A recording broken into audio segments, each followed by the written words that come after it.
J'ai l'honneur et puis la joie de présenter Stéphane Orès et on pourrait presque faire Shecheanu parce que je crois que c'est la première intervention de ta part au Beth Midrash, donc c'est une nouveauté et puis c'est une bonne nouveauté.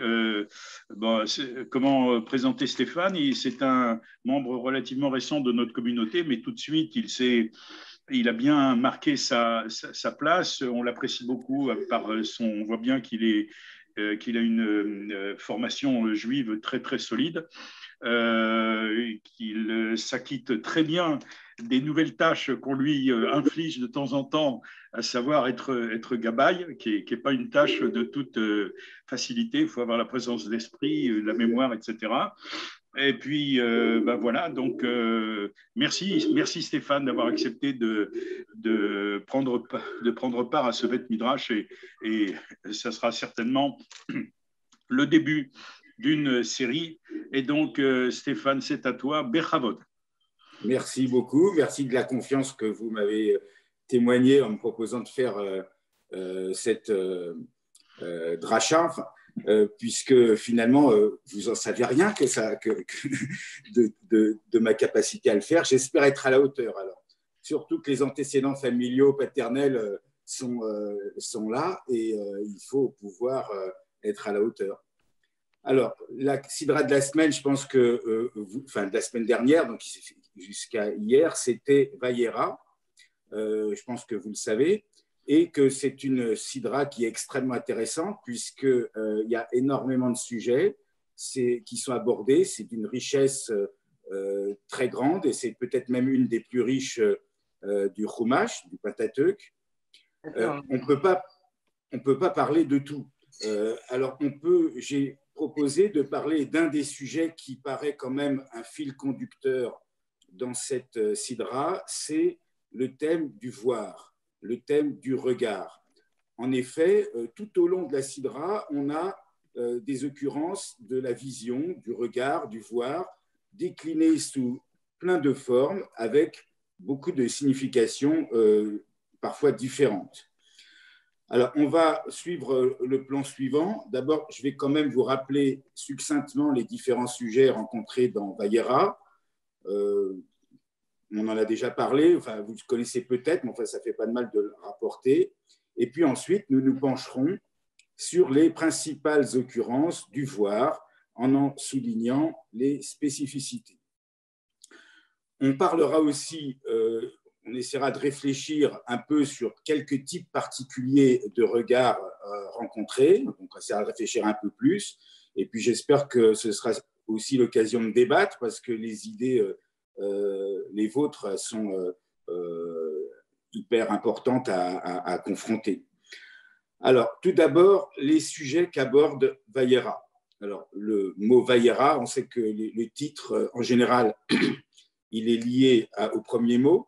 Hein, ce n'est pas forcément le sujet d'une sidra, mais en l'occurrence, si. Vayera, c'est un passif, c'est Dieu qui apparaît, Dieu qui se fait voir à Abraham. Ensuite, il y a trois hommes, trois envoyés. Parfois, ils sont appelés hommes, parfois, ils sont appelés malachim, envoyés. Et Abraham rencontre les trois envoyés. Et on a le thème, un thème très important, de l'hospitalité d'Abraham. Après, on a un autre thème, c'est pour la destruction de Sodome, Abraham qui intercède auprès de Dieu, qui marchande, un vrai marchandage, et c'est une scène célèbre, pour tenter de sauver Sodome. Après, la Sidra nous parle de Lot, Lot qui habite Sodome et qui reçoit aussi les envoyés, ils ne sont plus que deux, et les habitants de Sodome, comment réagissent-ils? Leur révolte contre Lot à ce moment-là. Finalement, les villes de Sodome et de Gomorrhe sont détruites. On sait que la femme de Lot est transformée en statue de sel lors de cette destruction. Après la destruction, intervient un épisode qui est l'inceste des filles de Lot. Ensuite, on a Avimelech, le roi des Philistins, qui s'empare de Sarah pour tenter de la prendre dans son harem. Puis enfin naît Yitzhak. Ensuite, Ishmaël est renvoyé avec sa mère Hagar. Et puis le dernier épisode important, c'est très connu également, ça a même fait l'objet de beaucoup de sujets dans la culture générale, hein, on a des tableaux célèbres, c'est la ligature d'Yitzhak, hein, connu comme le sacrifice d'Isaac dans la culture générale. C'est vrai qu'on a des tableaux de Caravage, Rembrandt, etc. Voilà les différents sujets. Je ne vais pas en parler en tant que tel, mais c'est pour vous donner le contexte. Et dans tous ces sujets, on va voir qu'on a, pratiquement dans tous ces sujets, on a l'occurrence du voir, du regard, de la vision. Alors, on va d'abord lister ces occurrences du voir. Alors, Vayera, Dieu est apparu, plus précisément, c'est Dieu qui se fait voir à Abraham. Après, tout de suite après qu'on nous dise ça, les trois hommes, les envoyés de Dieu, c'est la rencontre avec eux, et on a deux fois le mot Vayar. Vayar, c'est la même racine que Vayera.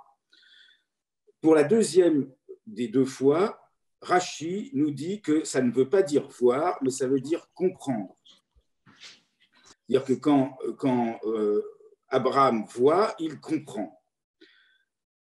Après avoir effectué leur mission auprès d'Abraham, les envoyés regardent en direction de Sodome. On nous dit ils regardent, on utilise le mot vayashkifu,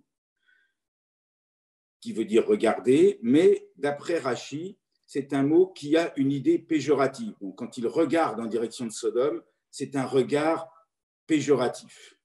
Dans la Torah, ce mot-là, et quand il est utilisé, il a en règle générale une idée péjorative. Puis c'est Dieu qui va utiliser le mot regarder. L'Éternel, en parlant de Sodome et de Gomorrhe, dit « Je descendrai et je verrai », veut errer, je verrai. Alors, voir pour Rashi a le sens à ce moment-là, c'est au verset 18 du chapitre 21, au verset 21 du chapitre 18, pardon, il a le sens de juger. Je verrai, c'est-à-dire je jugerai. Après, plus loin, au chapitre 19, on nous parle toujours des habitants de Sodome, on nous parle des envoyés, mais là, on n'utilise plus le mot voir, c'est peut-être plutôt à l'envers, puisqu'on parle des envoyés qui ont frappé d'éblouissement les habitants de Sodome. Les habitants de Sodome sont frappés d'éblouissement. Donc, c'est au contraire, c'est une absence de regard. L'ange qui est, puisque c'est les malachim, qui est chargé, parce que chacun a une mission précise, de la destruction de Sodome, interdit de regarder en arrière. Il interdit de regarder en arrière. La femme de Lot ne pourra pas s'en empêcher. Alors on peut en discuter du pourquoi, éventuellement tout à l'heure, mais elle regarde en arrière et instantanément, elle est transformée en statue de sel. D'ailleurs, si on se balade à la mer Morte, près de la mer Morte, il y a un rocher, une falaise célèbre. On nous dit c'est la femme de Lot, parce que ceux qui sont allés dans la région l'ont peut-être vue. On a du mal à reconnaître une silhouette féminine, mais enfin, c'est traditionnellement la femme de Lot, près de Sodome, qui était une région d'ailleurs luxuriante, puisque Lot s'y installait, c'était une région riche, et maintenant, c'est devenu un désert de sel, en quelque sorte. Plus loin, on a l'épisode de Sarah qui demande le renvoi d'Ishmaël. Ishmaël, le premier fils d'Abraham, qu'il a eu avec sa fille, sa servante, la servante de Sarah, Hagar. Elle le voit. Elle utilise, va terrer Sarah. Sarah a vu. Elle a vu parce qu'on dit que Ishmaël, Metzachek, il a ri. Alors après, il est discuté de quelle sorte de rire il s'agissait, mais pour Sarah, cette vision-là, c'était des railleries. Et elle dit, il ne doit pas hériter, renvoie-le. Abraham doit se plier à ça, pas forcément à cœur joyeux. Et on dit que ce voir-là, c'est une valeur prophétique. C'est un vatéré qui a une valeur de discernement. On dit d'ailleurs que Sarah a un plus grand degré de prophétie qu'Abraham. C'est ce qui est rapporté par Rashi. Hagar est donc dans le désert avec son fils, qu'elle porte sur son épaule, malgré qu'il ait plus de 13 ans. Il était malade. Est-ce que c'était la circoncision? On ne sait pas. Et elle ne veut pas le voir mourir. Al eré bemot ayeled. Elle ne veut pas voir mourir l'enfant. Donc, elle le laisse, elle se met à distance. Et elle ne voit plus rien, elle est complètement aveugle finalement, elle ne veut pas le voir mourir. Et c'est Dieu qui lui dessille les yeux. Et à ce moment-là, le mot vatéré, elle voit une source. Là, ça a une valeur de discernement aussi. Il l'aide à retrouver son discernement. Elle voit une source et son fils va être sauvé. Dieu renouvelle la promesse d'une très grande descendance à Ishmaël et son fils vivra. Ensuite, on a l'épisode très connu de la Akedat Yitzhak, la ligature d'Isaac, au chapitre 22. Alors, le voir intervient d'abord parce qu'on nous dit Abraham vit le lieu, Vayar est à Makom, de loin. Il le vit de loin. Je vous rappelle qu'à Makom, ça peut être le lieu où doit avoir lieu la Hola. Hola, c'est un mot qui veut dire sacrifice, mais qui veut aussi dire monter. Mais Amakom peut également signifier Dieu lui-même. On utilise le mot Makom pour désigner Dieu. C'est un des noms de Dieu. On dit Amakom Baruchu. Et en général, ça évoque la Shrina. Alors, qu'est-ce que ça signifierait? La Shrina, ça appréhende de loin ou c'est le lieu qu'on voit de loin? Plusieurs sens à ce vaillard. Il y a encore une autre occurrence, c'est quand Abraham répond à son fils pour parler de qui va être sacrifié. Il demande Dieu verra. Elohim yiré lo aseleola. Dieu verra l'agneau de l'Holocauste. Donc, c'est une valeur de choisir, ce verra. Donc, Dieu choisira l'agneau. Et on parle d'agneau, d'ailleurs. À ce moment-là, c'est la réponse que fait Abraham à son fils. Avant que Abraham ne commette le sacrifice, puisqu'il a levé le couteau sur son fils, l'ange l'empêche, et ensuite, Abraham voit le bélier. Vayar ve iné haïl. Il voit, et voici un bélier. Ce sens de voir, de Vayar, et au verset 13 du chapitre 22, ça aurait le sens de chercher. Donc, il voit un Vayar ve iné haïl. Il voit, et voici un bélier. Donc, en fait, là, c'est un autre sens. Enfin, toujours dans le cas de la ligature, de la Akedat Yitzhak, est utilisé le terme au futur Hachem Yiré, Dieu verra. Alors, Rashi dit que d'après Onkelos, c'est le Chumash en araméen, ça veut dire que Dieu choisira cet endroit. Dieu verra, Dieu choisira cet endroit pour y faire résider sa Shrina. Alors, on peut l'entendre donc comme une promesse de Dieu. Ça se réfère à la confiance à avoir en Dieu. On reparlera peut-être tout à l'heure de l'épreuve d'Abraham. Rivon a fait une conférence dessus, qui est visible sur Academ, et qui est très intéressante. On pourra en dire un mot tout à l'heure. En tout cas, cet endroit est le lieu du futur temple, le mont Moria, à Jérusalem, et l'endroit où a été bâti le temple, qui est actuellement d'ailleurs un lieu de confrontation entre les descendants d'Israël et d'Ishmaël. Et ce lieu du futur temple est l'endroit où l'on sera vu, puisque c'est les fêtes de pèlerinage. Voilà pour les différentes occurrences du mot voir, du mot regard dans cette sidra. On va maintenant se pencher plus particulièrement sur certains types de regards. Alors, le premier, c'est Vayera. Vayera, c'est Dieu est apparu. Plus précisément, Dieu se fait voir à Abraham. Alors, c'est toute une grande question. Comment Dieu peut-il se faire voir? Puisque, a priori, dans beaucoup d'endroits dans la Torah, on nous dit que Dieu ne peut pas être vu. Dieu est invisible. Alors, qu'est-ce que ça signifie, Dieu se fait voir? Comment parle-t-il à notre regard? Comment nous apprend-il à le voir? Alors, il y a un midrash qui cite Job, au chapitre 19 de Job, qui parle et qui dit « c'est de ma chair ». Quand Job parle de sa chair, c'est une chair souffrante, une chair éprouvée. « C'est de ma chair que je verrai le divin ». Le midrash rapporte cet épisode au fait qu'Abraham, lui aussi, était éprouvé dans sa chair, puisqu'il venait de se faire subir une circoncision. Et donc, c'était comme une blessure de son sexe. J'imagine que les conditions médicales ne connaissaient pas beaucoup les antalgiques, ne connaissaient pas beaucoup l'antisepsie, et que c'était une épreuve physique quand même, la circoncision pour cet homme âgé. Donc, Abraham aussi était atteint dans sa chair.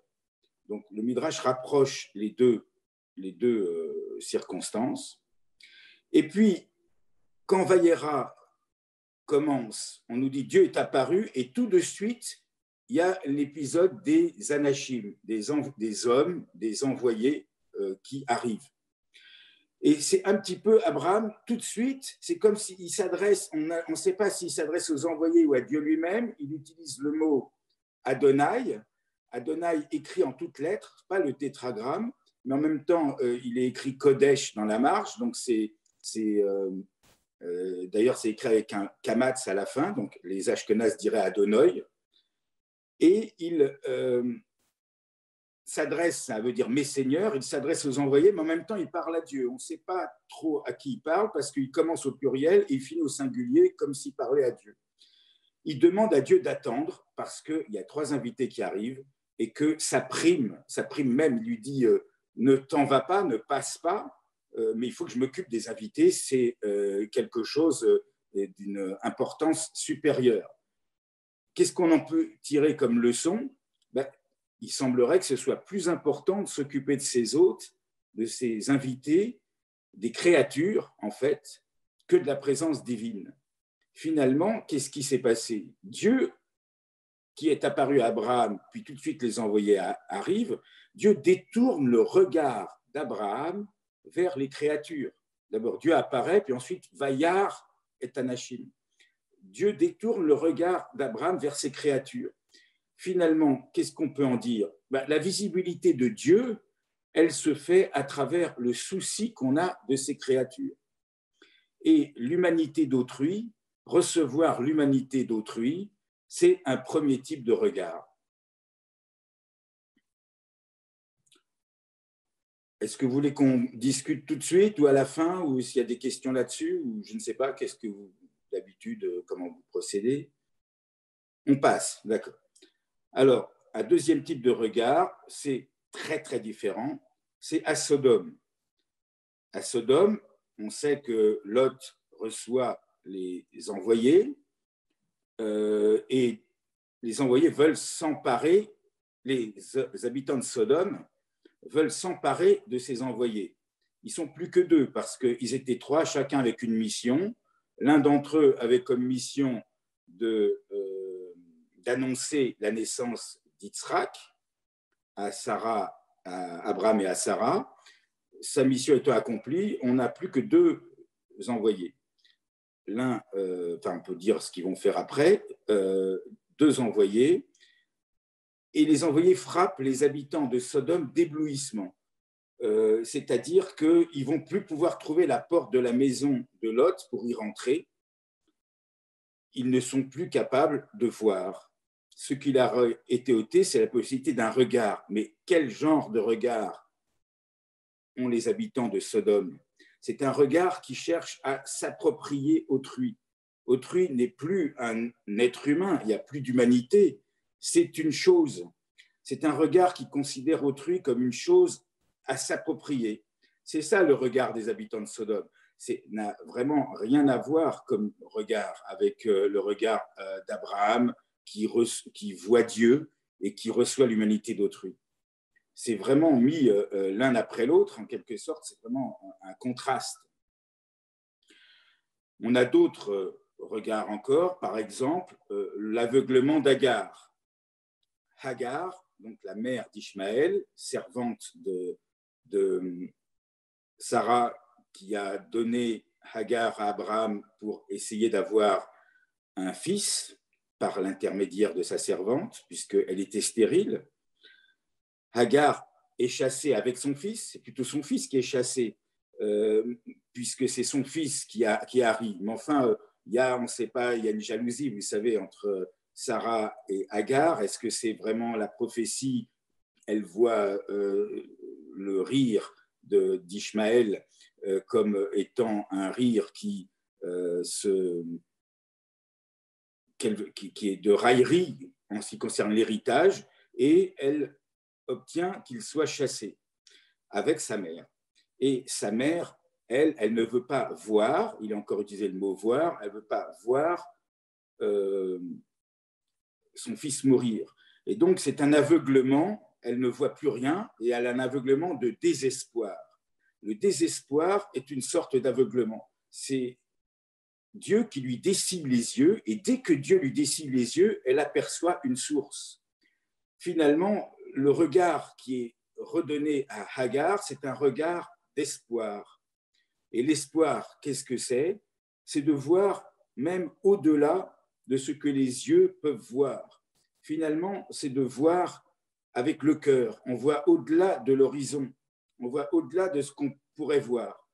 Et voir avec le cœur, ça va vous rappeler, ce n'est pas vraiment dans la Torah, mais vous connaissez Saint-Exupéry qui nous dit qu'on ne voit bien qu'avec le cœur, hein, dans Le Petit Prince. Donc c'est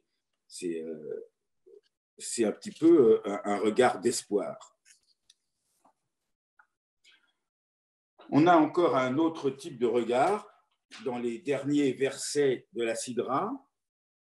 C'est, puisqu'on parlait du mont Moria, où on nous dit Dieu verra, et qui en même temps, tout de suite après qu'on nous dise Hachem Yireh, on nous dit aussi Har Hachem Yerae. C'est la montagne d'où Dieu sera vu. D'ailleurs, là, on utilise le tétragramme, qui est le Dieu présent, alors qu'au début, on nous parle d'Élohim. On en reparle après. Alors, le mont Moria est le siège du futur temple. Donc, vous savez qu'au futur temple, le mont Moria, il a été bâti, donc le temple, et qu'il y avait des fêtes de pèlerinage à Jérusalem. Les fêtes de pèlerinage, donc Sukkot, Shavuot, c'est peut-être pas dans l'ordre, Pessah, Shavuot et Sukkot, Pessah et Shavuot, dans l'ordre.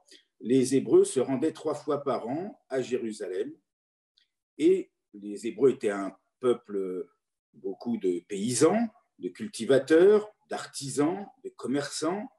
Ils abandonnaient leurs activités matérielles et montaient au temple. En quelque sorte, la vie économique, la vie matérielle s'arrêtait. En quelque sorte, ils renonçaient à l'avoir. L'avoir, c'est L apostrophe avoir, hein, c'est pas voir.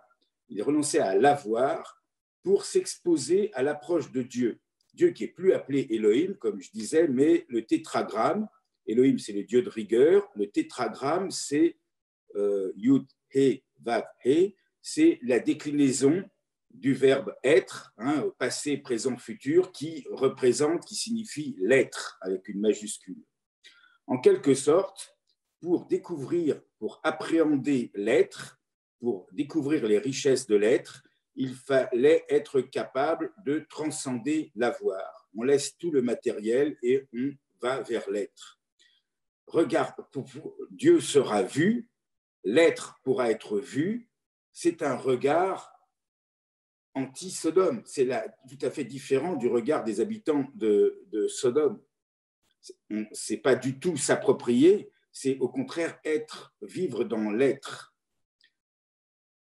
Et puis le Hachem sera vu. Et puis le Dieu verra qu'on a donc Hachem Yira est un futur.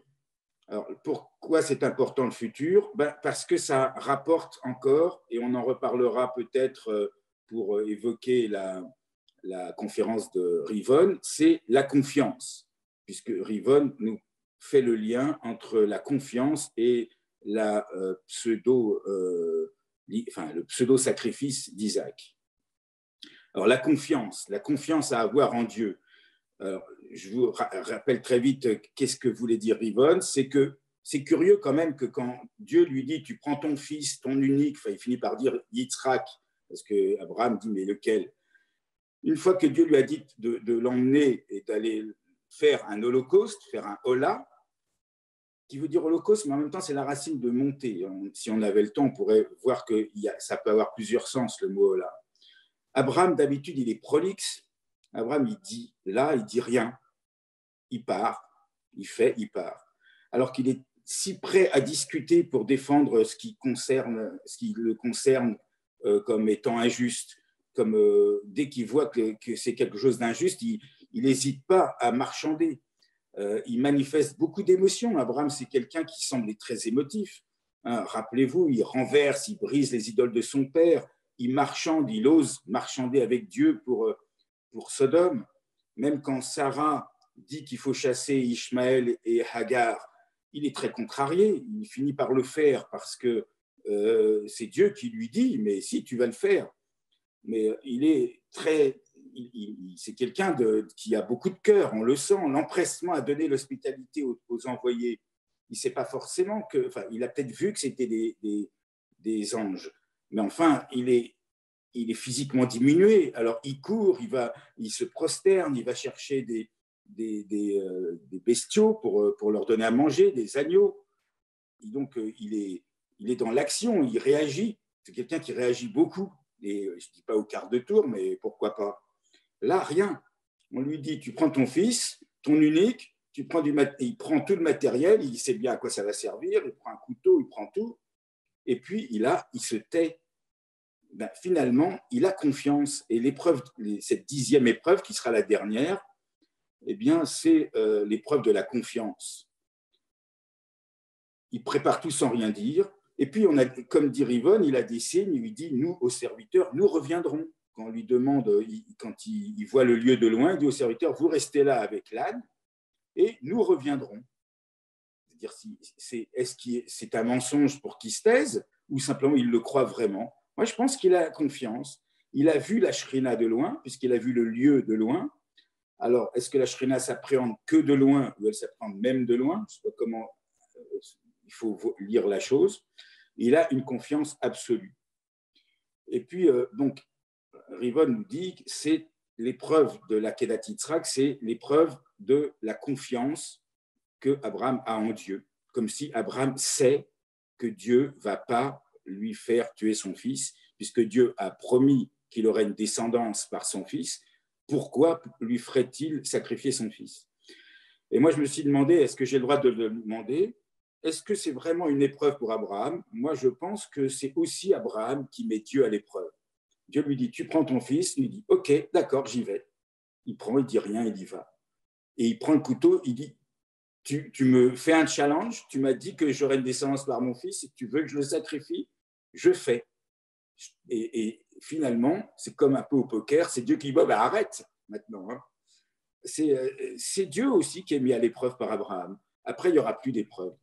Comme si on dit, c'est bon, maintenant, on arrête. Il y a eu 10 épreuves données à Abraham. La 9e, c'est d'avoir chassé Ishmaël. Et la 10e, c'est la Kedat Yitzhak. Alors, une autre chose dont Marc nous a parlé hier à la synagogue, c'est Marc nous a justement rappelé que Yitzhak est devenu aveugle. Alors, ce n'est pas dans la Sidra Vayera, c'est après, mais enfin, ça commence. L'histoire commence déjà dans Vayera. Isaac devient aveugle dans ses vieux jours. Alors, est-ce que c'est le vieillissement? Est-ce que c'est une cataracte? Est-ce que c'est une DMLA? Peut-être, mais le Midrash, comme nous a rapporté Marc, avait au moins deux explications.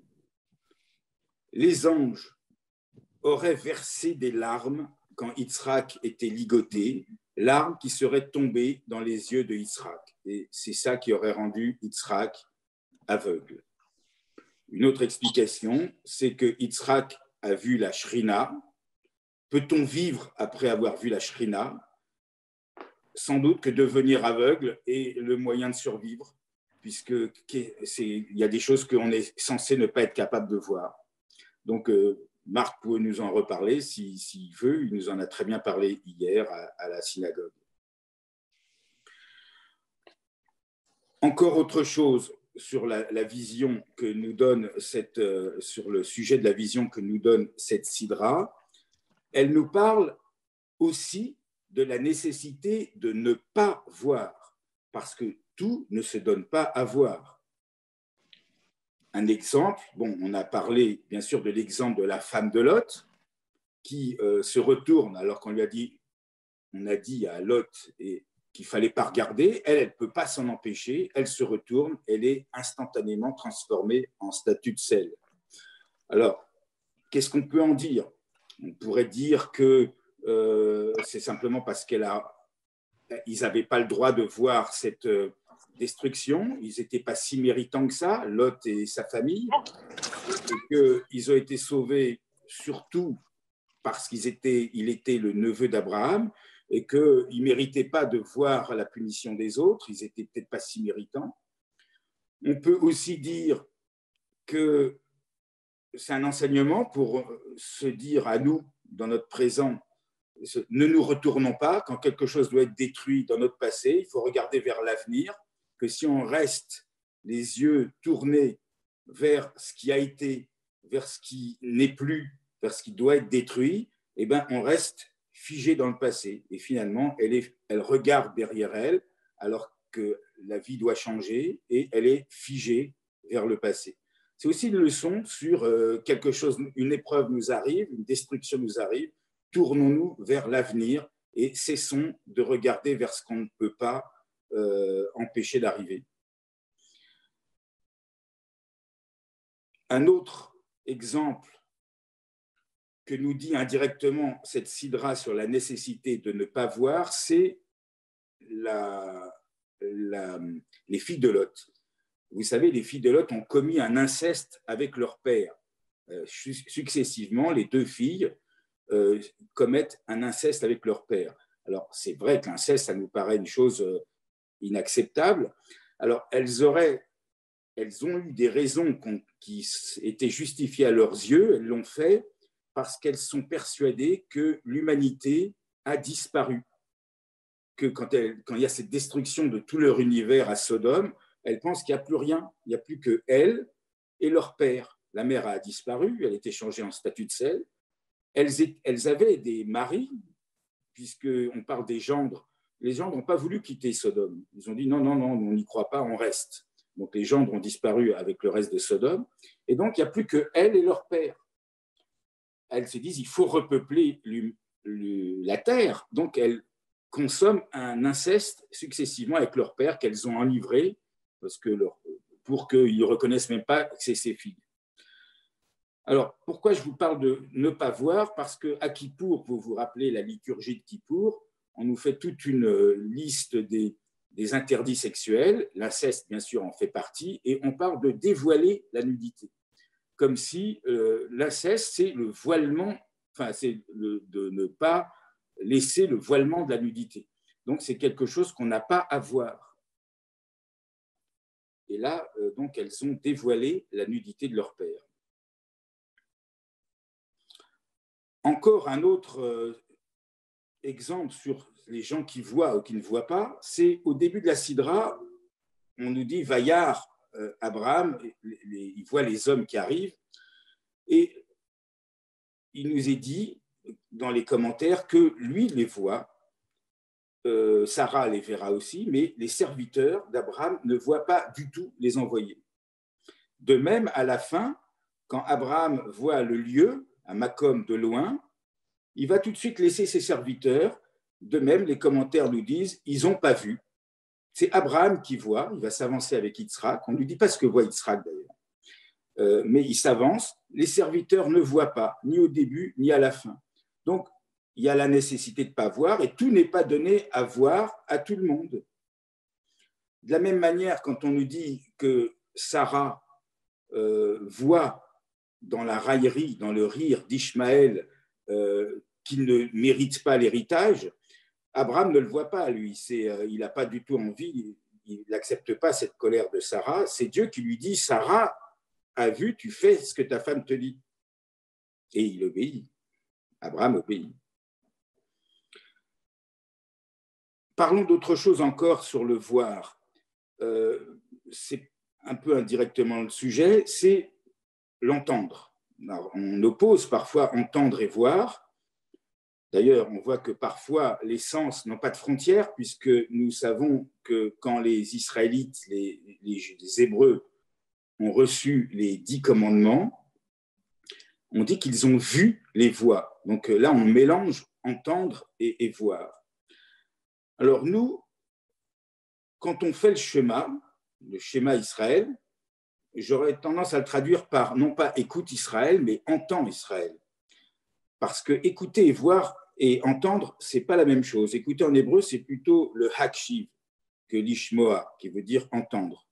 Et d'ailleurs, c'est comme en français, le mot l'ishmoa, qu'on traduit par entendre, a aussi le sens de comprendre.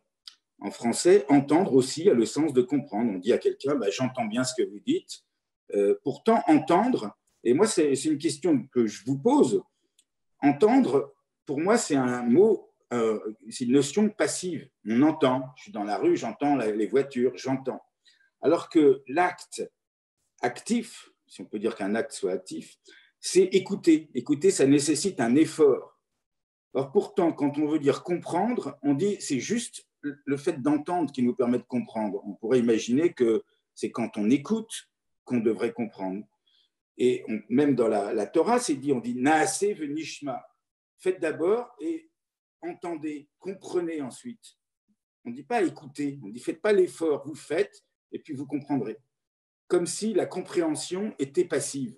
Moi, c'est quelque chose, c'est une question que je vous pose à vous. Comment la compréhension peut-elle être plus passive que ça? Pourquoi elle serait passive alors que l'écoute active n'est pas associée à la compréhension? En tout cas, lors du Shema, nous recouvrons nos yeux. Alors, on recouvre nos yeux avec notre main. Est-ce que ça veut dire qu'on doit être concentré sur l'entente, sur la compréhension par l'entente? Écoute Israël, entend Israël, comprend Israël, que Dieu est un. Est-ce que le regard n'existe plus? Moi, je dirais que pas forcément. On se voile le regard extérieur parce qu'on peut aussi avoir un regard intérieur. En fait, en se voilant les yeux, on cherche en nous-mêmes le divin. Et que finalement, c'est une entente qui est une entente qui comprend la vision. Et c'est peut-être comme ça qu'il faut dire naaseh venishma, vous faites et vous entendrez, puisque finalement, il vire les voix. Est-ce que dans le fait d'entendre, simplement, il n'y a pas une part de vision qui nous permet de comprendre? C'est une question, je n'ai pas de réponse, mais on peut la poser. Voilà, donc il y a des questions qui sont ouvertes par ce qu'on a dit. Je ne sais pas, est-ce que vous avez des réponses? Est-ce que moi, je reste ouvert à entendre des discussions sur ces questions que je vous pose. Est-ce que vous avez d'autres choses à dire sur ça? Moi, j'aimerais bien qu'on discute en fait de tout ça. Si Tony est d'accord, on peut passer à la seconde phase donc, du Beth Midrash, à savoir les échanges entre nous. Et je propose déjà, pour remercier cette première intervention qui est tellement riche et qui nous nous incite à la réflexion. Je propose une première salve d'applaudissements bien méritée et ouvrons nos micros pour applaudir Stéphane. Merci. Avant d'ouvrir nos micros, donc pour intervenir, et donc voilà, peut-être Aline, tu veux centraliser, enfin tu veux distribuer les rôles. D'accord, il suffit que ceux qui le souhaitent demandent la parole. Voilà. Oui. Tony, allons-y. Non, j'ai dit le geste à faire. Ah, d'accord, levez la main. Je dirais qu'il y a lieu de mentionner un fait unique au monde. Au Sinaï, les Juifs ont vu le voir. Et non seulement ils l'ont entendu, mais ils ont vu le voir. À réfléchir. Alors, si je peux me permettre, si personne ne veut intervenir, deux choses d'une nature tout à fait différente. D'abord, pour répondre à ton interrogation, Stéphane, sur le sens d'entendre en français, qui signifie aussi effectivement comprendre, je pense que là, il ne faut pas y voir une complexité quelconque, il faut simplement regarder l'étymologie latine qui est intendere et qui signifie en fait tendre vers. Et tendre vers au sens également figuré de comprendre. Donc, c'est ce qui explique en fait la polysémie, je crois, d'entendre en français. Donc, il n'y a pas de... Mais en hébreu aussi? Oui, mais bien sûr, mais comme tu le soulignais sur la question du français, voilà, juste ça. Et puis, alors la deuxième chose, beaucoup plus sur ce que tu as expliqué, et évidemment, je joins mes remerciements et mon admiration à celle de Charlie. Là aussi, j'interviens en posant une question. Je me demande s'il ne faut pas lier de manière souvent extrêmement étroite le terme du regard à celui de l'idolâtrie. Il y a un autre midrash qui explique l'aveuglement d'Yitzhak, alors qui n'est pas un midrash aussi positif pour lui que ceux que Marc nous a rapportés hier, mais qui explique qu'Yitzhak était en fait devenu aveugle à force de regarder les fumées qui s'échappaient des sacrifices faits par les femmes idolâtres d'Ésaü. Et ce sont ces fumées idolâtres, finalement, qui l'auraient rendu aveugle.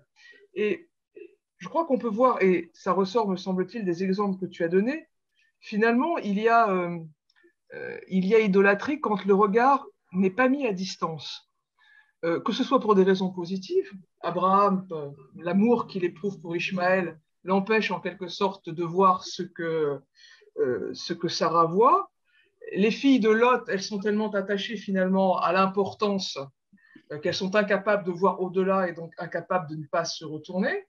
Et puis les habitants de Sodome, ils n'ont pas d'autre appréhension effectivement que la forme la plus idolâtre, probablement de la vision, qui est celle de l'appropriation. Alors que les autres formes de vision positives que tu as distinguées dans la Sidra, ce sont toujours des formes de vision qui, d'une manière ou d'une autre, sont soit à distance, soit mettent à distance. Voilà. Que ce soit Abraham, quand il voit au loin, à Makom, le lieu, la présence divine, que ce soit quand il préfère s'adresser aux anges, enfin, aux visiteurs, plutôt qu'à Dieu lui-même. Voilà. Il y a une forme toujours de... Le contact avec le divin ou avec la réalité matérielle des choses est toujours filtré quand il n'y a pas d'idolâtrie. Alors que, me semble-t-il, il est toujours direct quand on entre dans un processus qui est un processus de type idolâtre. Et peut-être là, il y a une manière aussi qui rejoint largement les exemples que tu as expliqués, de faire la distinction entre les différentes formes de regard. Voilà, ceci laissé à la discussion, évidemment. C'est intéressant. Robert. À toi, Robert, tu ouvres ton micro. Oui, j'espère qu'on m'entend. Oui, c'est bon. Il y a un autre sens possible de ira. L'hébreu est polysémique, vous l'avez très bien dit. Ira, ça peut vouloir dire aussi avoir peur. C'est un sens qui a été souligné dans un excellent article de Delphine Orvillère, dans une très bonne revue, justement consacrée à la peur. Et son interprétation, son hypothèse, qui n'exclut pas les autres, bien sûr, c'est que, en fait, Isaac est devenu aveugle, sur le tard d'ailleurs, hein. Il est devenu aveugle parce qu'il a vu ce que personne ne devrait voir, à savoir un père levant son couteau pour tuer son fils. Et cette interprétation, pour moi, est très intéressante parce qu'elle ramène à une autre mythologie, qui est bien sûr la mythologie de Oedipe. Oedipe est devenu aveugle parce qu'il avait commis des actes que personne ne devrait commettre. Alors, évidemment, cette interprétation n'exclut pas les autres, mais je la trouve intéressante et c'est pour cela que je la rappelle ici. C'est vrai que ira et c'est les mêmes lettres, la peur, c'est pas dans le même ordre, mais c'est les mêmes lettres, donc on peut dire que ça a la même valeur numérique. Oui, tout à fait. Merci Robert. Ceux qui veulent questionner lèvent leur petite main jaune. Enfin, ouvrent leur micro et lèvent leur petite main. Il y a quelque chose qui m'a beaucoup intéressé dans ton exposé, c'est que finalement on conclut qu'il n'y a aucun regard neutre.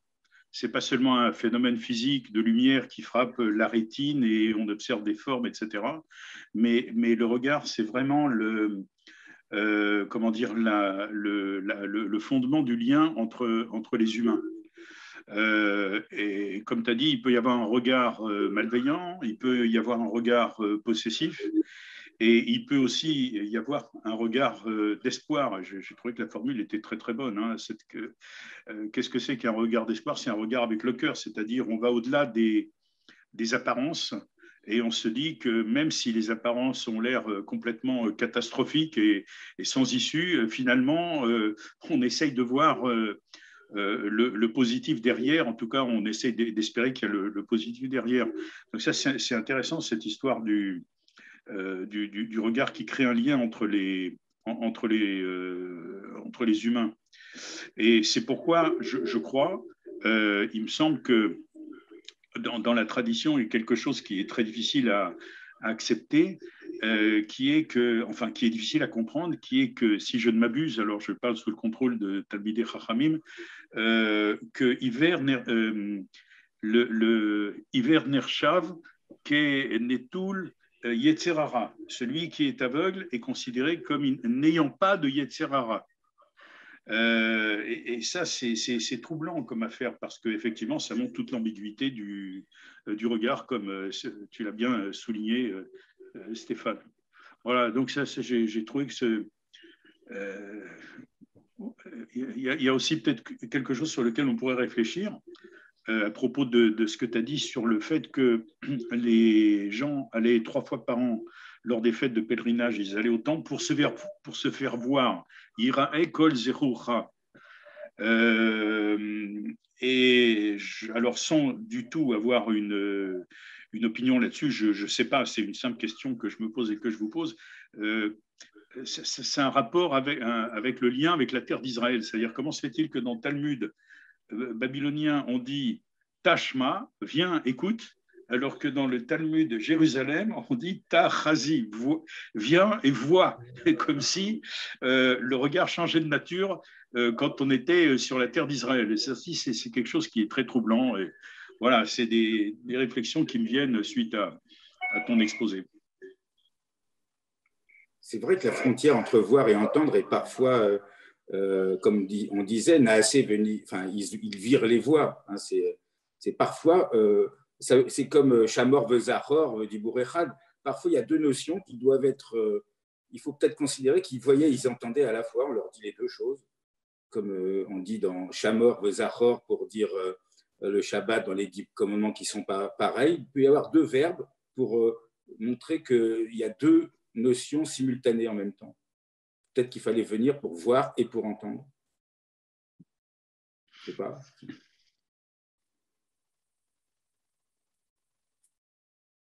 Si je peux intervenir, toutes les occurrences que Stéphane a énumérées, je pense qu'on a certainement, bon, peut-être laissé d'autres.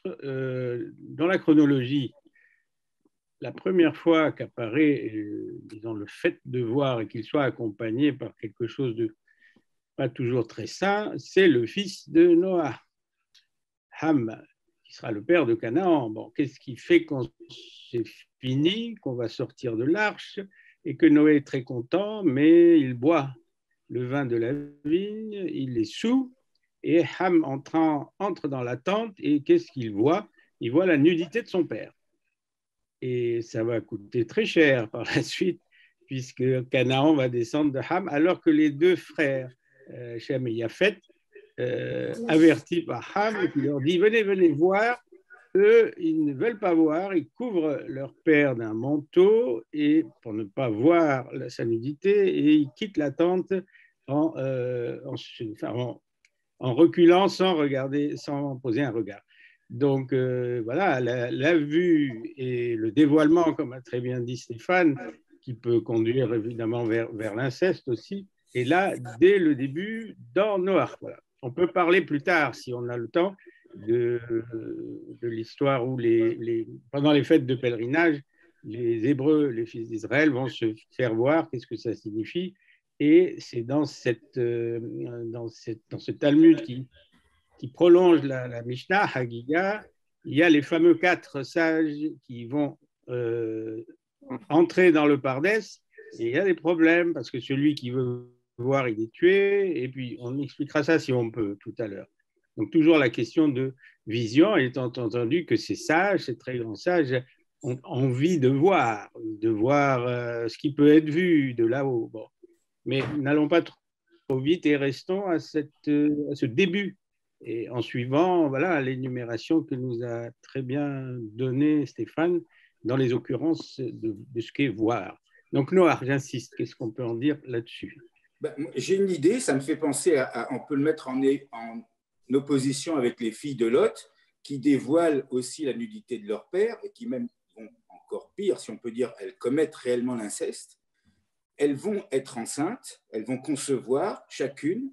L'une va donner naissance aux Moabites, à Moab, et c'est ouvertement, c'est non seulement qu'elles ont dévoilé la nudité de leur père, mais le mot Moab veut dire qui vient de mon père. Et l'autre, ce sera les Ammonites, c'est Ami, ça veut dire c'est de mon peuple. Donc c'est complètement assumé de leur part, et elles le font dans une intention qui nous est dite, elles veulent repeupler la terre.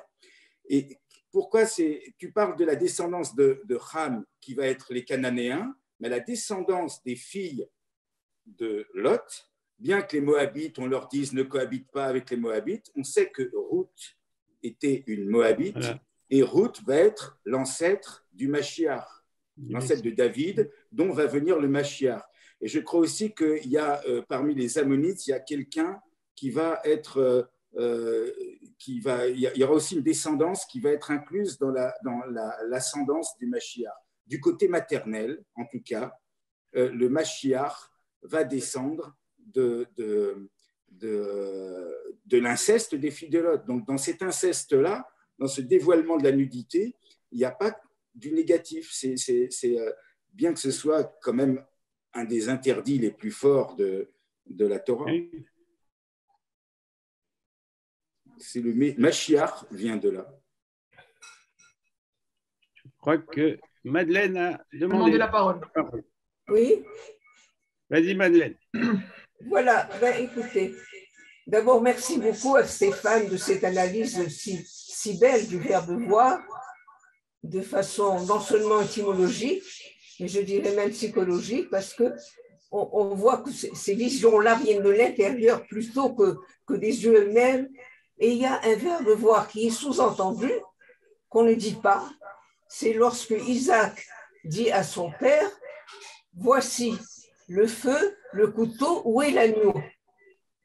Donc il a vu, mais on ne le dit pas. On ne le dit pas, on a l'impression que Isaac, parce qu'il faut quand même le savoir, il a 37 ans. Ce n'est pas un bébé qu'on amène à l'abattoir. C'est un homme en pleine force de sa vie devant un vieillard de 86 ans. Et pourtant, il obéit. Et j'ai l'impression que la soumission à Dieu d'Isaac est encore plus grande que celle de son père. Parce qu'il comprend à ce moment-là, Dieu est pourvoira, que il n'y a plus que lui. Et il accepte. Et comment un jeune homme de 37 ans se laisse lier avec une corde par son père et poser sur le... C'est extraordinaire. Donc c'est là où je me dis, ou bien un homme d'aujourd'hui se serait sauvé en lui disant non, ou bien il accepte. Donc il y a cette psychologie, ce Dieu qui est là, qui l'a vu, cette chérina qui l'a vu, et qui lui dit, tu n'as pas le choix. Et il le fait. Ce verbe voir-là est sous-entendu, et pour moi, il est encore plus fort que tous les autres, parce que c'est la vie d'Isaac lui-même qui se rend compte de ce qui va arriver et qu'il accepte. Il y a également sur le rire d'Ishmaël. On dit que Sarah a vu Ishmaël Messahek. C'est le même verbe, à la même forme que lorsque Moïse descend et voit les Israélites autour du veau d'or de danser et de s'amuser. Donc la vision de Sarah est beaucoup plus grande que la raillerie. Elle ne voit pas que la raillerie. Elle voit un avenir épouvantable d'idolâtrie à laquelle il veut amener son fils. Car à ce moment-là, Ishmaël a au moins 17 ans, puisqu'il est circoncis à 13 ans, et que l'on dit que Isaac a été sevré vers 4 ans. Donc, il a, mettons, 16 ans, 17 ans, enfin, c'est un homme, ce n'est plus un bébé. Enfin, à côté d'un petit bébé qui, lui, vraiment a 4 ans. Et donc, Sarah a peur. Alors, ce n'est plus de la jalousie, le problème de l'héritage. J'ai l'impression que c'est beaucoup plus loin. C'est la vision d'un monde idolâtre, comme avait vu Moïse quand il a cassé les tables de la loi. Voilà. En tout cas, merci beaucoup de ces réflexions, celles du docteur Zetoun. Mais c'est vrai qu'on est dans ce domaine-là, sur un plan de réflexion tout à fait interne, psychologique. Et ce verbe voir ici, c'est vraiment un voir qui n'est pas le voir des yeux, qui est au-delà du voir des yeux. C'est plus que l'entendement, c'est plus que la compréhension, c'est cette réflexion. Qu'est-ce que je vois? Qu'est-ce qui va arriver? Voilà. Merci Madeleine. Robert, tu as redemandé la parole? Il y a une petite main jaune. Je n'entends pas. Robert, tu as demandé la parole puisque je vois une petite main jaune. Oui, c'était une fausse manœuvre, mais néanmoins. Ah, d'accord. Je pas grave. vais quand même dire quelque chose. Je pense qu'il y a là un problème à la fois d'ordre psychologique, comme Madeleine l'a dit, et métaphysique. La vision est quelque chose qui mène très loin, qui mène au-delà de soi. Voir, c'est percer une réalité. Dieu a bien dit plus tard à Moïse, nul ne peut me voir et vivre.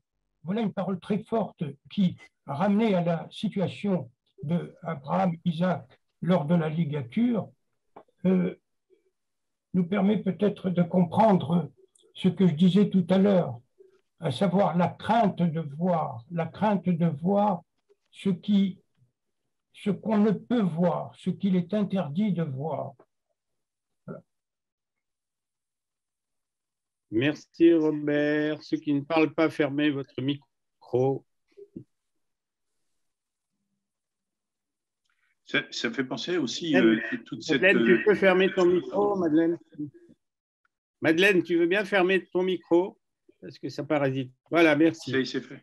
Oui, Charlie. Par association d'idées, ça fait penser à l'expression il y a des choses qu'on ne veut pas voir.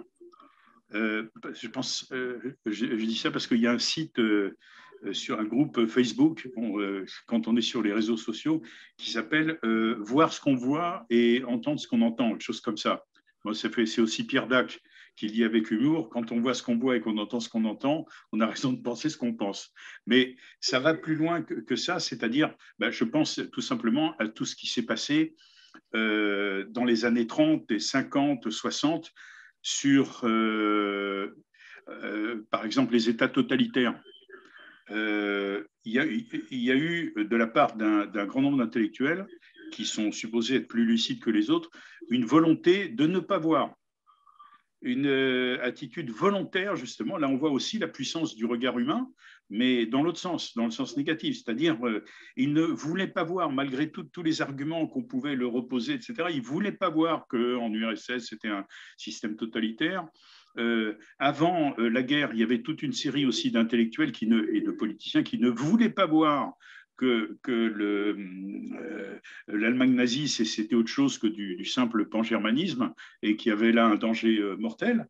Il y a ce danger de dénégation. Alors là, bon, j'en ai parlé sur le plan politique, mais évidemment, ça peut être aussi sur le plan personnel. Il y a parfois, c'est très difficile d'ailleurs comme situation, c'est très difficile comment échapper à ça, comment échapper à la dénégation, comment arriver à faire en sorte que nos yeux soient décilés devant ce qu'il faut voir. Voilà, c'est une simple question que je partage avec vous. Voilà, c'est très difficile finalement de voir ce qu'on voit, d'accepter de voir ce que l'on voit, ou ce qu'il faut voir. Mais la Torah a d'ailleurs un mot pour ça. La Torah ne dit pas, ils ont des yeux, ils ne voient pas. Ils ont des oreilles, ils n'entendent pas. Ils ont des jambes et ils ne marchent pas. Et donc, ce genre de gens existait déjà à l'époque de la Torah.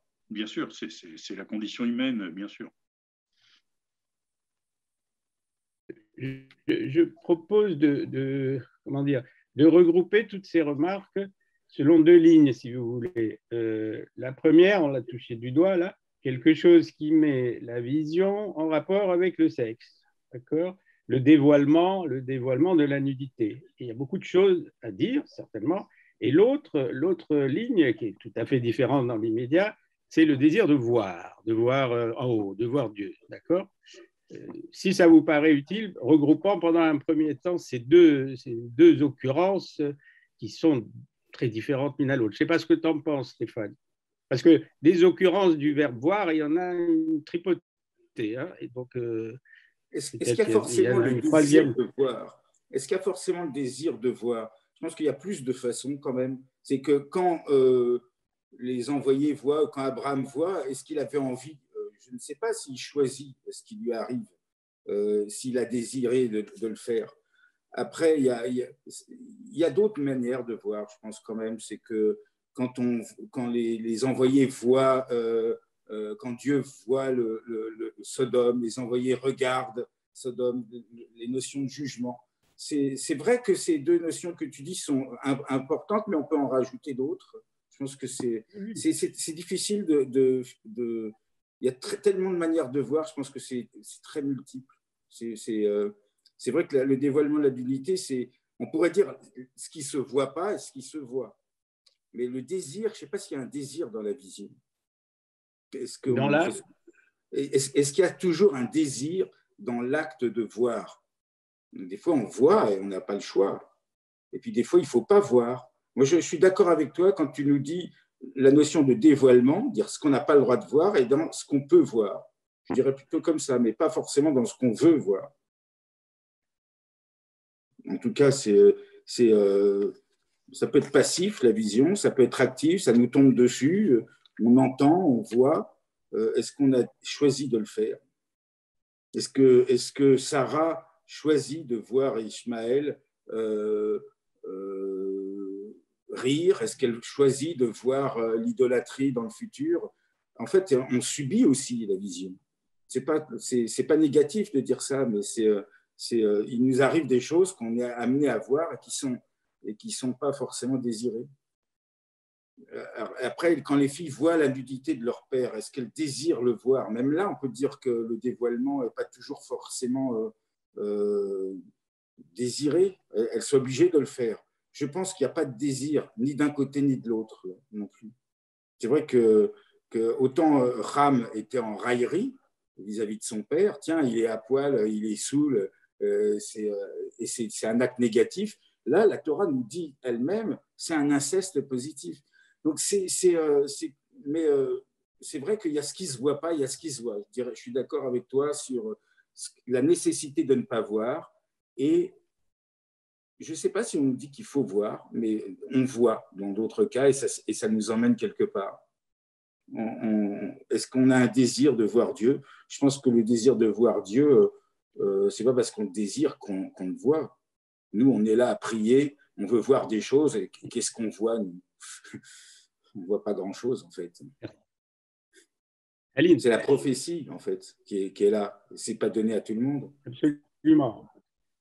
Je serais assez d'accord avec ce que Stéphane vient de dire. Je ne sais pas si la question du désir est absolument déterminante, mais je crois qu'en tout cas, il y a la question simplement de la manière dont on met à distance ce qu'on voit. Dans la question de la vision, il y a un autre épisode, me semble-t-il, qui est intéressant aussi, c'est celui des explorateurs. Les explorateurs décrivent effectivement ce qu'ils ont vu. Simplement, ils ne vont pas plus loin, ils ne comprennent pas ce qu'ils ont vu. D'où, à l'exception des deux que nous connaissons, la description absolument terrifiante qu'ils font de Canaan. Et pourtant, ce qu'ils ont vu, ils ne mentent pas sur ce qu'ils ont vu. Simplement, ils ont été incapables de mettre à distance cette première vision et donc de voir que la terre promise, ça n'était pas cet espace terrifiant et effroyable qu'ils décrivent aux Hébreux quand ils reviennent.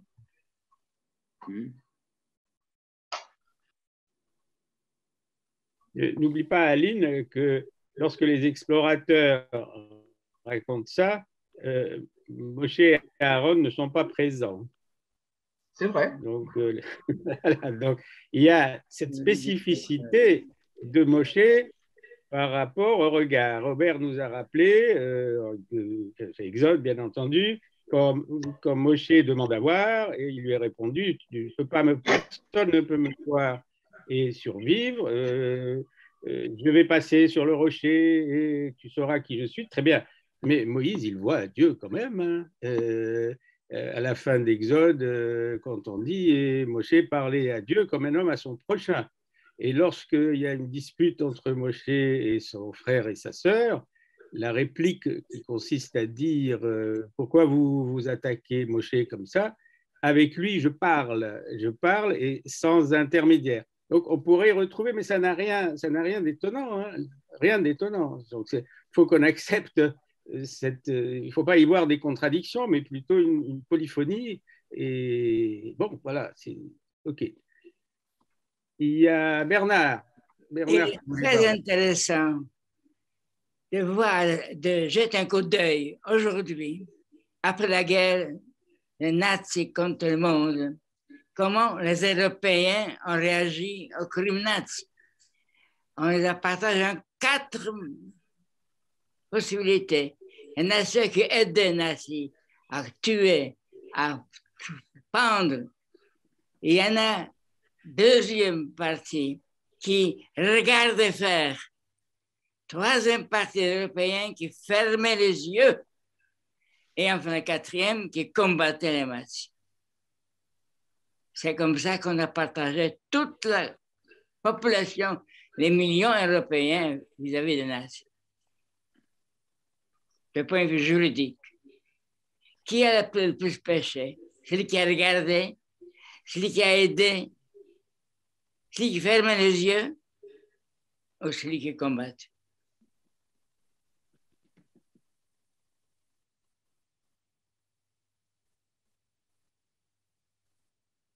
On poursuit notre interrogation collective. Et je comprends très bien quand Stéphane nous demande chacun qu'est-ce qu'il peut en dire et si quelqu'un ou quelques-uns ont réponse à ces questions. C'est très lourd ce que tu demandes, Stéphane, mais on est en train d'en parler. Alors, ceux qui veulent, lèvent la main.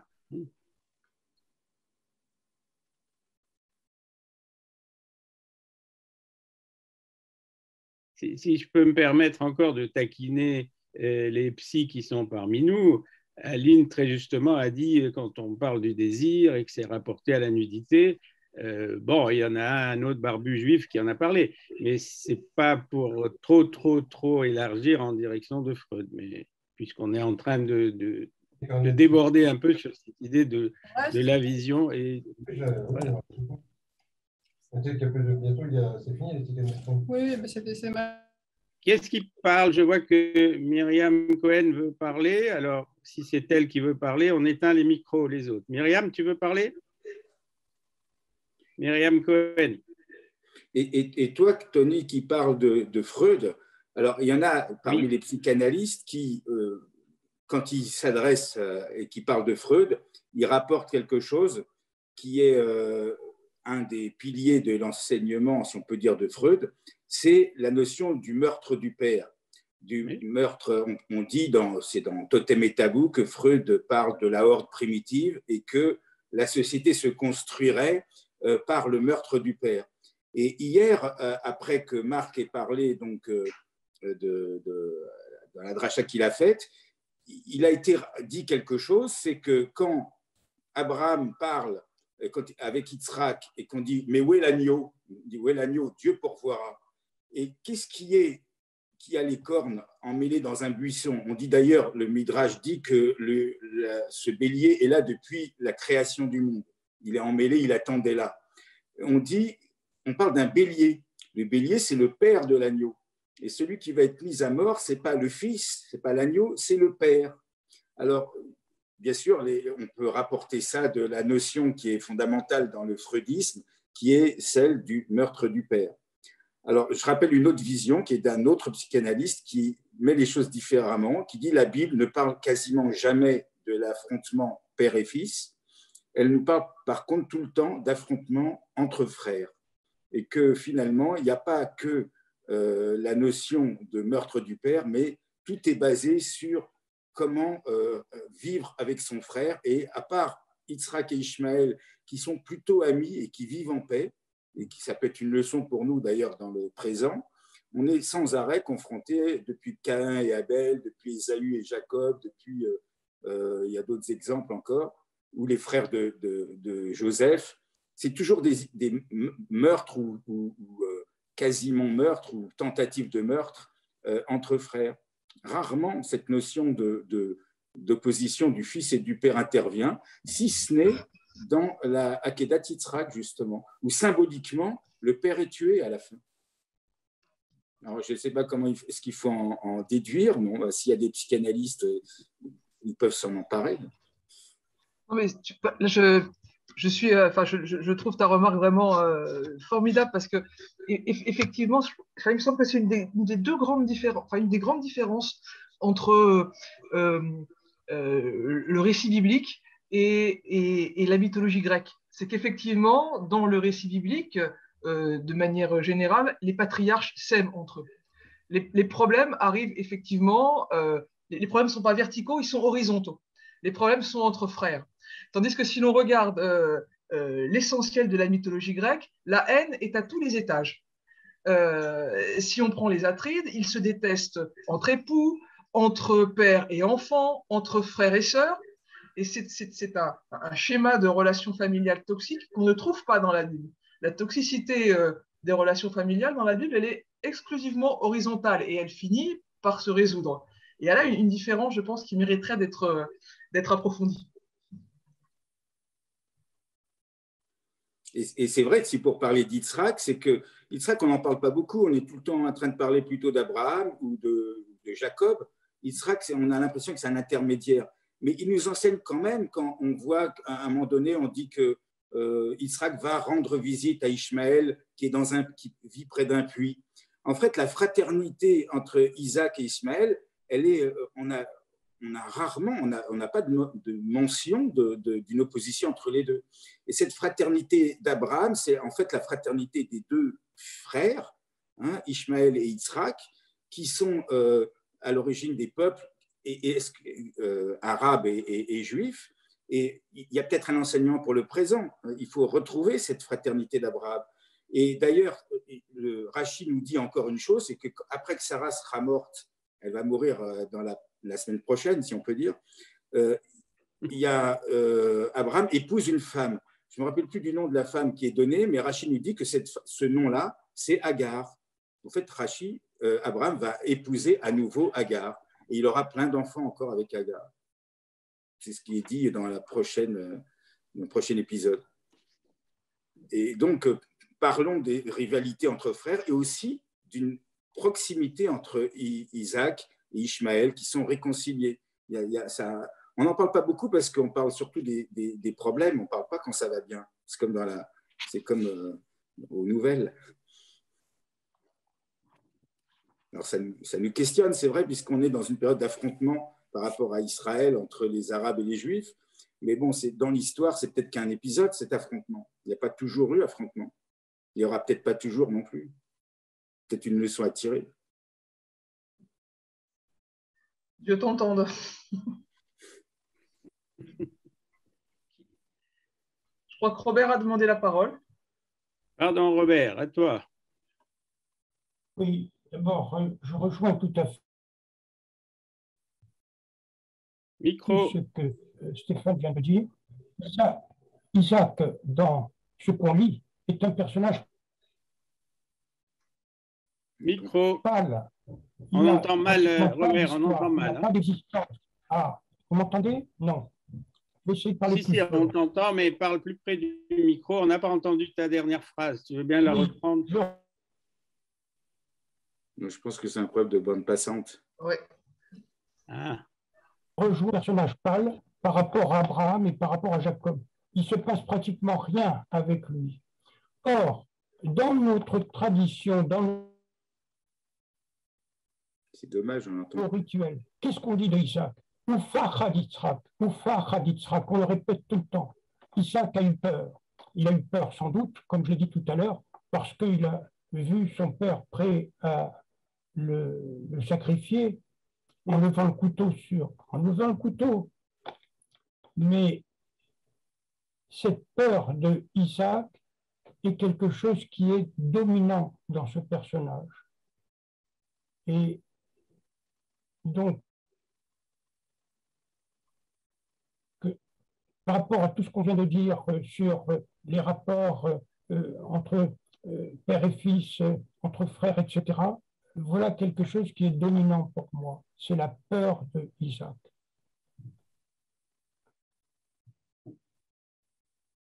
Je voudrais féliciter mon fils du travail qu'il a fait et l'applaudir très fortement. Merci. Merci Bernard, on te suit et on continue. Je crois que Madeleine avait demandé la parole. Madeleine, je ne te vois plus. Ah oui, c'est bon Madeleine, mais ouvre ton micro, hein? Sinon on n'entendra rien.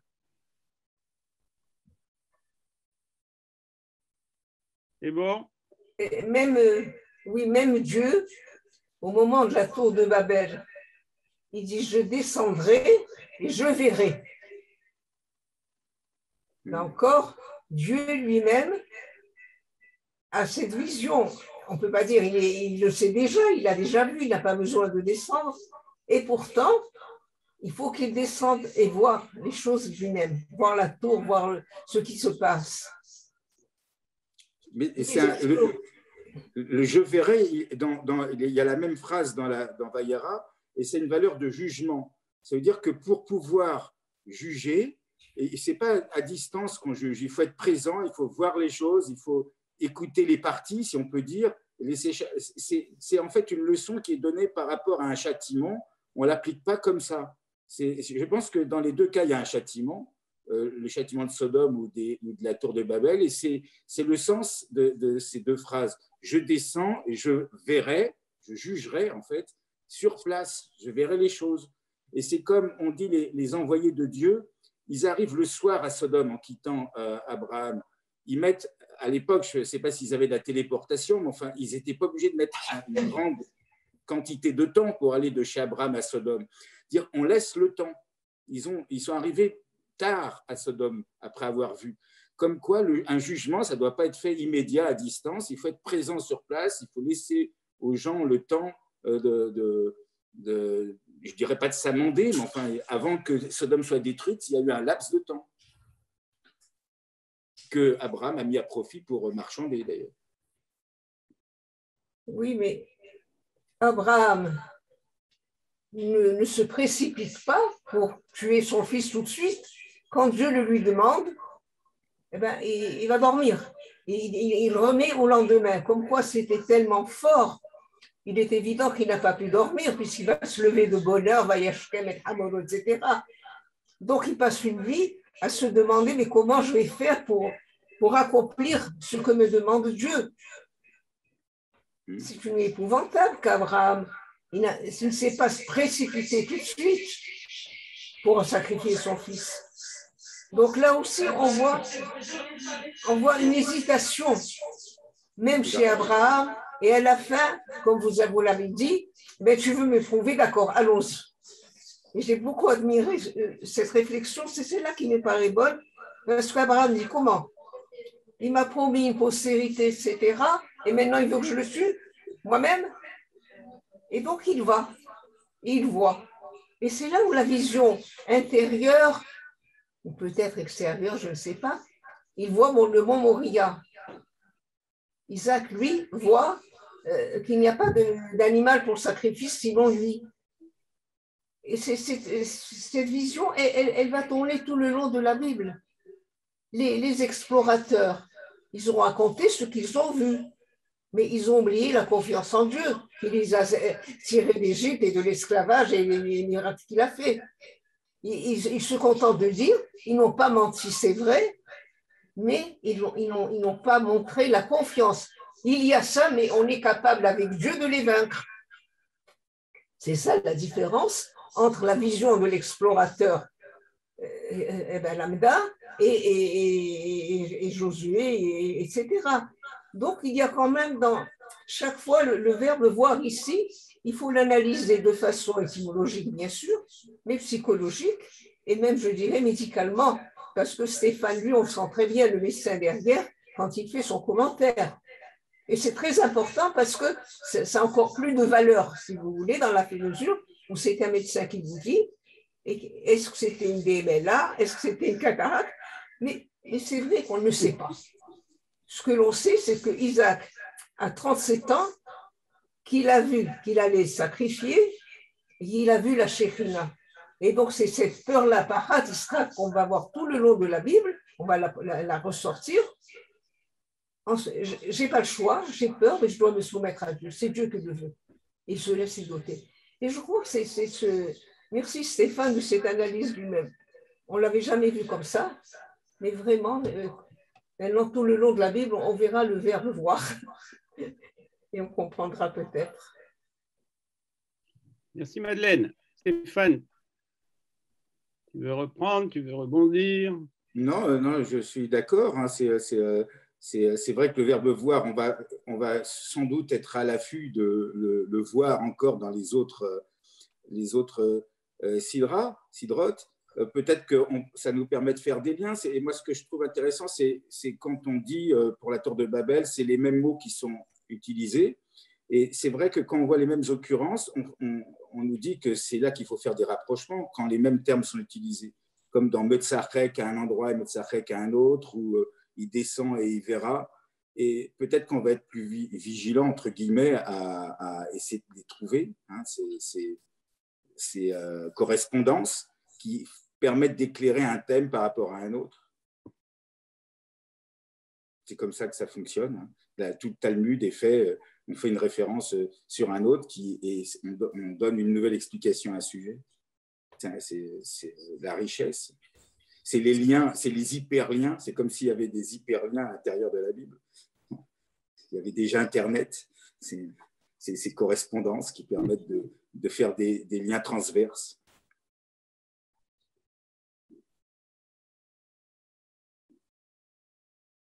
David? Oui. Parmi les variations autour de voir, je voudrais en citer deux qui me paraissent importantes et qui sont toutes les deux dans la Torah. La première, c'est que voir n'empêche pas de se tromper.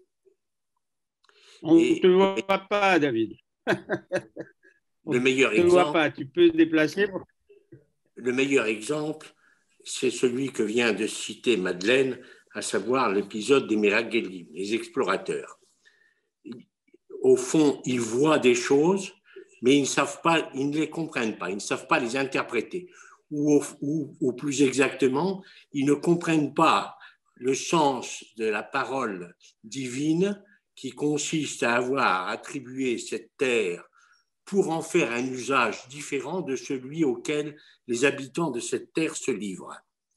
Et le deuxième, je dirais, aphorisme à propos de voir, c'est que ne pas voir n'empêche pas de ne pas se tromper.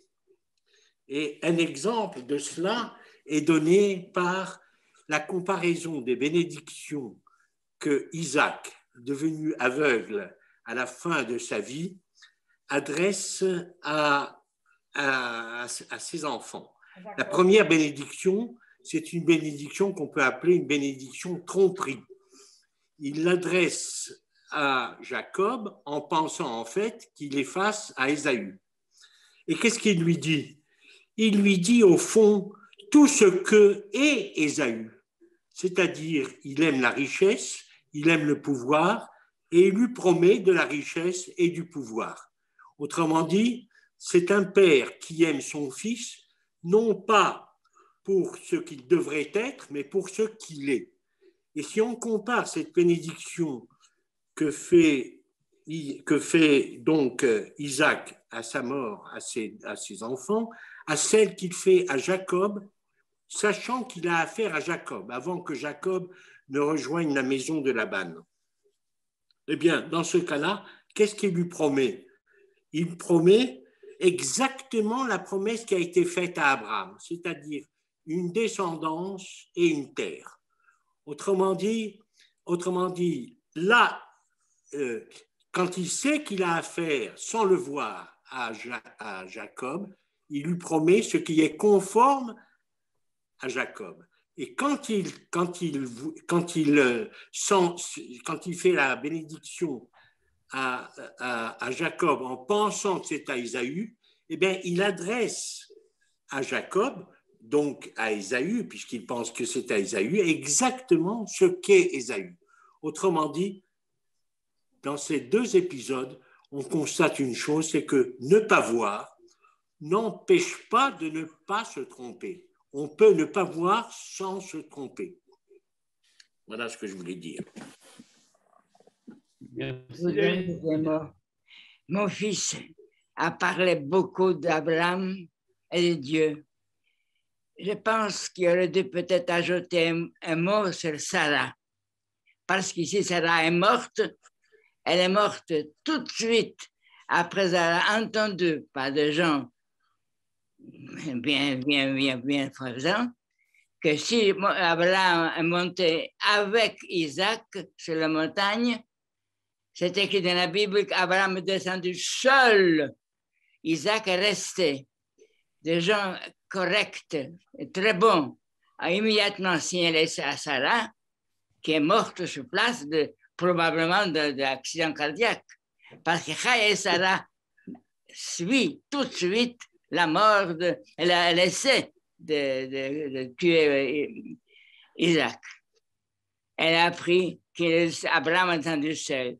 Abraham n'a pas prévenu rapidement sa femme que tout se passe bien, que tout est fini bien, que tout est bien qui finit bien.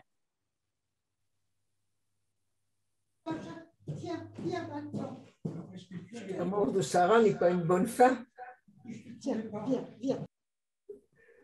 a suivi immédiatement la mort d'Isaac, l'essai de tuer Isaac. Elle est morte parce qu'elle pensait, c'est peut-être Satan qui lui a dit, j'en sais rien. Toujours est-il que la Bible ne dit pas que Abraham est descendu sans Isaac. Elle précise qu'il est descendu seul de la montagne, qu'Isaac est resté. On peut ajouter, Bernard, que le regard de Sarah vis-à-vis de ce qui pouvait se passer avec son fils, il est d'abord et avant tout une mère qui ressent dans les entrailles ce que son fils va subir. Il y a beaucoup de midrashim, hein, tu en as cité un, c'était peut-être Satan déguisé en vieillard qui va lui faire dire ça. Il y en a un autre aussi que j'aime beaucoup, je crois que c'est un midrash, soit le commentaire sur Kohelet, soit Shirachirim, peu importe. Il y a ce commentaire dans lequel on dit, voilà, Isaac est de retour, il vient voir sa maman, il lui raconte, tu sais ce qui s'est passé, maman, bon, voilà, je suis allé, bon, mon père a dit ça, et il a levé le couteau contre moi, il lui raconte ce qui s'est passé et qui n'a pas eu lieu puisqu'il est là. Et à peine, même avant qu'il ait fini, Sarah, elle meurt. Voilà, comme tu disais, peut-être d'une crise cardiaque. C'est très divers, et c'est comme ça le Midrash, c'est très divers la perception qu'on aurait de ça. Je pense, voilà, d'où je suis, que pour la mère, c'était terrible. Je répète, ce sont ses entrailles qui lui disaient ça. Pour le père, je ne vais pas accabler Abraham, mais le fait qu'il ne l'ait pas averti, il n'avait pas de téléphone, il n'y avait plus d'Internet, bon, mais c'est un autre regard. Bien entendu, on sait très bien qu'Abraham, c'est le père, le patriarche, mais enfin, il y est allé. Il avait confiance, dit-on, mais il y en a beaucoup qui ont dit il avait confiance, d'accord, mais enfin, il était prêt à tuer son fils. Tout ça, c'est ensemble. Et la question, c'est comment les démêler. Donc ça, c'était sur le regard, ce qu'on a vu ou ce qu'on n'a pas vu. Puis, j'ai ajouté quelque chose sur le regard, parce que j'en ai parlé un tout petit peu hier quand Marc Cohen nous a fait la dracha sur le regard. J'ai dit qu'il y a la notion, enfin, l'idée de regard, elle se retrouve dans la naissance de Moshe, dans la naissance même de Moshe, puisqu'à sa naissance, bon, vous savez, les Égyptiens voulaient tuer tous les premiers-nés, etc., etc. Sa maman, Yochebed, a vu deux choses. C'est le texte de la Torah. Elle a vu qu'il risquait de mourir, c'est clair. Au bout de 3 mois, il risquait de pleurer, se faire entendre par les voisins. Qu'est-ce qu'elle allait faire? Et elle a dit, donc, je vais y aller, je vais le cacher parce qu'il va y avoir un miracle. Elle dit ça c'est un commentaire de Nahmani. Bon. Mais elle descend pour le cacher, d'accord? Et il y a une autre qui descend, c'est sa fille aînée, Myriam. Et puis, il y a le troisième regard, c'est celui de Bithia, la fille de Pharaon. Et il y a une description dans la Torah elle-même, quand on suit les versets vraiment de très très près, il y en a 2 qui sont, Myriam et sa mère regardent et en contrebas sur la rive du Nil, du fleuve, et ils aperçoivent cette femme avec ses servantes et qui va découvrir le bébé. D'accord? Elle va le découvrir. Et elle dit, on ne sait pas comment, mais c'est un petit hébreu. Bon, et elle décide de le nourrir, et donc Myriam va très vite convoquer une nourrice. Cette nourrice, c'est sa mère, on connaît l'histoire. Mais le Midrash va dire la chose suivante. Qu'est-ce qui fait de Bithia la future mère, pas biologique, mais la future mère de Moshe? C'est qu'elle a vu, en ouvrant le berceau, elle a vu une lumière et elle a dit c'est la Shekhinah. Elle a vu la Shekhinah, Bithia, qui n'était pas particulièrement juive, ni à cette époque, ni plus tard, je ne sais rien. Elle a vu la Shekhinah. Problème, hein? Donc, même une femme non juive peut avoir ce contact qui est la vision. La Shekhinah, c'est la vision de Dieu par l'en bas. Voilà encore un autre usage de l'idée du regard. Je suis sensible à cette idée et que le thème pris par Stéphane, il l'a intitulé le regard.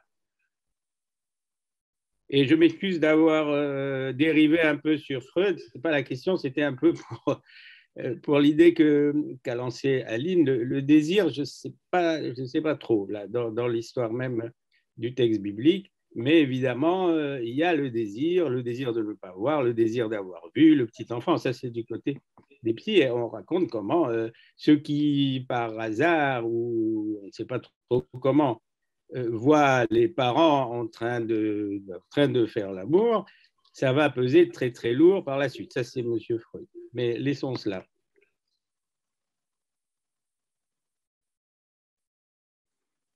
En tout cas, c'est pourquoi les non-juifs n'auraient-ils pas une vision? Il y a des prophètes parmi les nations.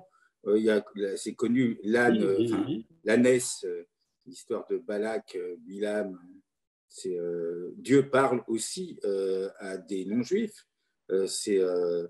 Après, bon, qu'est-ce qu'ils en font? Ils interviennent, en tout cas dans la Torah, parfois. Je ne pense pas que... La question du prophétisme. Oui, la question pardon. Du contact avec Dieu ne nécessite pas d'être juif. D'ailleurs, est-ce que Noé est-il juif, d'ailleurs? Pas forcément, non. Je ne pense pas que le peuple hébreu n'existe pas. Et je ne crois pas que de voir la Shrina ou parler ou avoir un contact avec Dieu soit une spécificité juive dans la Torah, non. On dit que ça... Il y en a qui disent que l'explication, ce serait que pour dire que personne ne pourrait dire on ne savait pas. Tout le monde a la possibilité du contact avec Dieu. Dieu se dévoile à qui veut. Tout le monde peut avoir la possibilité du contact avec Dieu. Tous les peuples. Il n'y a pas un peuple qui pourrait dire on ne sait pas que ça existe. La preuve, il y a des prophètes parmi les nations. C'est une explication. On peut remarquer aussi que la paracha des 10 commandements porte le nom d'un non-juif, Yitro. Oui. Bon.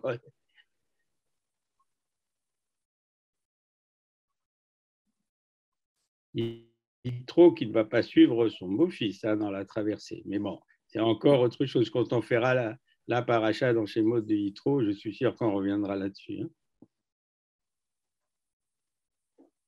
S'il n'y a pas d'autres questions, les amis, mais c'est ouvert encore, on a 10 bonnes minutes. Juste une petite réflexion, bonjour à tous. Robert. Robert. Juste une petite réflexion sur le Naaseh Venishma. Oui. Le peuple hébreu à l'époque a demandé à avoir vraiment des confirmations que la transcendance existait bien. Il y a eu une grande discussion. Le peuple a demandé à voir, a demandé à entendre, a demandé... Et après, il a dit, nous ferons et nous écoutons et nous écouterons et nous ferons. Il a pris après un pacte sur l'avenir. Ça, je suis allée sur mes mails. Il fallait me donner. Je ne sais pas si vous m'entendez. Une interrogation ou une conversation? Je ne sais pas si vous m'avez entendu. Oui, oui, Robert, bien sûr, on t'a entendu. C'était très clair.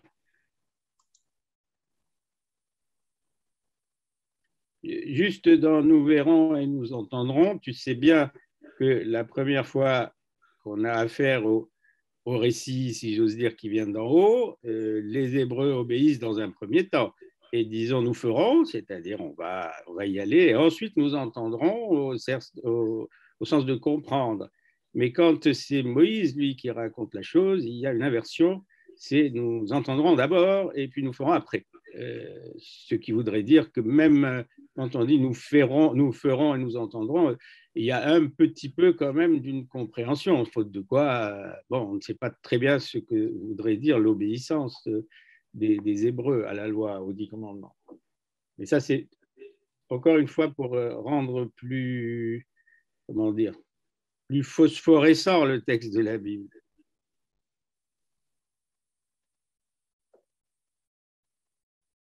Bon, les amis, s'il n'y a pas d'autres questions, nous allons d'abord remercier vivement notre ami Stéphane, selon la tradition forgée par Charlie. Donc, vous ouvrez vos métros, c'est pas mal, vos micros, pour l'applaudir.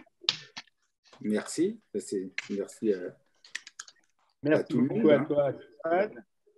Et pour ce qui est des annonces, donc, comme on l'a déjà dit, on confirme que dimanche prochain, il n'y aura pas de Beth Midrash, puisqu'il y a beaucoup de gens qui seront en vacances. Donc, on a fait relâche. Et la suite, ça va être, si je ne me trompe pas, le 7 novembre.